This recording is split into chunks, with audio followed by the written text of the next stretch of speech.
और अब आपको सीधे लिए चलते हैं जहां प्रधानमंत्री नरेंद्र मोदी की तेलंगाना को बड़ी सौगात है, जहां वो संबोधित कर रहे हैं।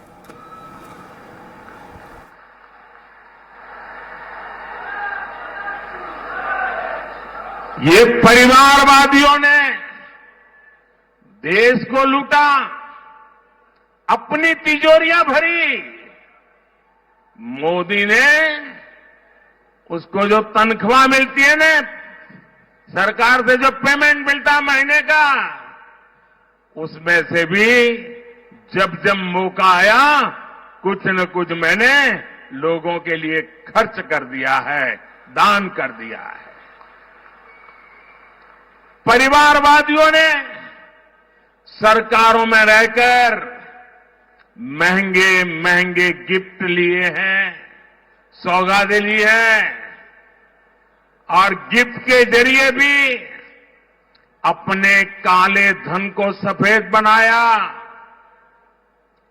लेकिन मोदी ने आज तक जो गिफ्ट मिलती है वो सारी गिफ्ट तोशाखाना में जमा करा देता है, उसकी नीलामी होती है, और जो पैसे आते हैं वो पैसे मां गंगा की सेवा में लगा देता है। आपको जान करके खुशी होगी, आप जिस मोदी के परिवारजन है ना, इस परिवार का सर कभी झुकने नहीं दूंगा मैं। आप मेरे परिवारजन हैं, आपका माथा कभी नीचे नहीं होने दूंगा। जब मैं गुजरात में था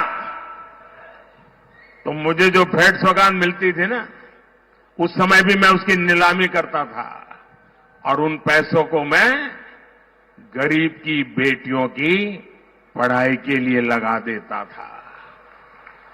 और आपको जानकर के आनंद होगा, मेरे तेलंगाना के भाई बहन, हमारे मीडिया वालों के लिए ये जो मैं बोल रहा हूं वो खबरें नहीं होती है, क्योंकि अगर ये खबरें छप जाए तो बाकी लोगों को बहुत नीचा दिखाना पड़ेगा, इसलिए ऐसी खबरों को दबा दिया जाता है। आपको जानकर खुशी होगी, गुजरात में और दिल्ली में आकर मुझे जो भी लोग गिफ्ट देते हैं, यहां कोई शाल पहना देता है, कोई मूर्ति दे देता है, ये जो कुछ भी मुझे मिलता है ना, उसकी नीलामी की है, सत्कार्य के लिए की है। इसलिए लोगों ने भी बढ़ चढ़ करके नीलामी में हिस्सा लिया। और ये आपका सेवक वो क्या करता है, अब तक करीब करीब 150 करोड़ रुपया ये लोगों की सेवा में लगा दिए हैं। दोस्तों, अगर मैं भी परिवारवादी होता तो ये सब ले जाता और कोई पूछता ही नहीं, वो कहते भाई मंच पे दिया था, वो तो उनका है। मैंने इसको भी आपकी सेवा में अर्पित कर दिया है। साथियों, उन्होंने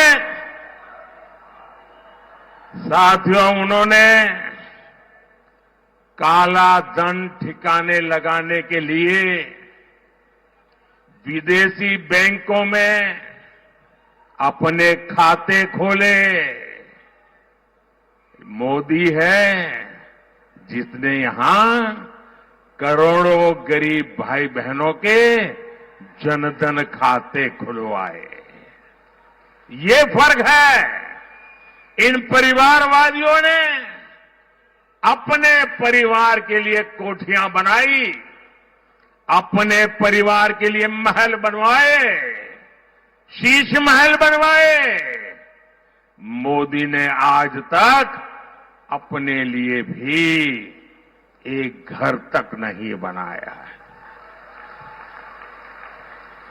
उल्टा मोदी तो देश के गरीबों के पक्के घर बनवा रहा है। अब तक 4 करोड़ घर बन चुके हैं। परिवारवादियों ने देश की खदानें बेची, महंगी जमीनें बेची, आकाश बेचा, देश को बर्बाद करने में कोई कसर नहीं छोड़ी। ये परिवारवादियों के कारनामे हैं और मोदी देश बनाने के लिए, आपका भविष्य बनाने के लिए, आपके बच्चों का भविष्य बनाने के लिए जमीन, आकाश, पाताल दिन रात एक कर रहा है। इसलिए बौखलाए हुए ये लोग मेरा परिवार ना होने की बात उठा रहे हैं। ये भूल रहे हैं कि 140 करोड़ देशवासी, 140 करोड़ देशवासी ये मोदी का परिवार है। देश की हर माता, देश की हर बहन मोदी का परिवार है। देश का हर नौजवान, हर बेटा, हर बेटी मोदी का परिवार है। कांग्रेस और इंडी गठबंधन वालों को अंदाजा भी नहीं है कि करोड़ों लोग मुझे अपने परिवार का सदस्य ही मानते हैं।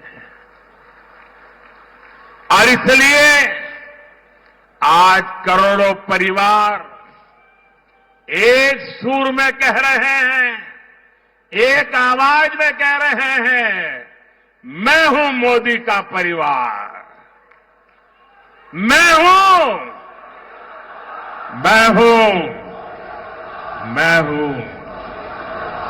तेलंगाना में भी लोग कह रहे हैं, नेने मोदी कुटुंबम, नेने मोदी कुटुंबम, नेने नेने नेने नेने। साथियों, आज देश सबका साथ, सबका विकास, सबका विश्वास और सबका प्रयास की राह पर चल रहा है। हम हर राज्य का विकास चाहते हैं ताकि देश का विकास हो। हम पहले के मुकाबले तेलंगाना के विकास के लिए ज्यादा राशि दे रहे हैं। अभी अभी मैंने तेलंगाना के लोगों के लिए हजारों करोड़ रुपए का इंफ्रास्ट्रक्चर प्रोजेक्ट का लोकार्पण और शिलान्यास किया है। ये सारे प्रोजेक्ट्स तेलंगाना के युवाओं के लिए रोजगार के हजारों अवसर बनाने और उनके सपने पूरा करने का जरिया बनेंगे। तेलंगाना के युवाओं के ये सपने ही आपके सपने ही, आप सबके सपने ही, आप मेरे परिवारजनों के सपने ही, आपके सपने, ये मोदी का संकल्प है। आपके सपने, ये मोदी का संकल्प है। साथियों, महिला, दलित और किसानों का हित हमेशा से हमारी सरकार की प्राथमिकता रही है। स्वच्छ भारत अभियान से लेकर उज्ज्वला योजना तक, नल से जल से लेकर आयुष्मान भारत तक, हमारी हर योजना का सबसे ज्यादा लाभ महिलाओं को, मेरी माताओं बहनों को हुआ है। देश में जो 4 करोड़ से अधिक घर गरीबों को दिए गए हैं, उसमें से ज्यादातर घर महिलाओं के ही नाम पर है। दलितों और अति पिछड़ों के लिए भी इन 10 वर्षों में जितना काम हुआ उतना 70 वर्षों में नहीं हुआ है। स्कॉलरशिप देकर, कौशल विकास करके, मुद्रा योजना का लाभ देकर बीजेपी सरकार ने करोड़ों दलित बच्चों का सपना पूरा किया है। और इसी के साथ बुलेटिन में इतना ही। कुछ और खबरों के लिए देखते रहिए स्वराज एक्सप्रेस।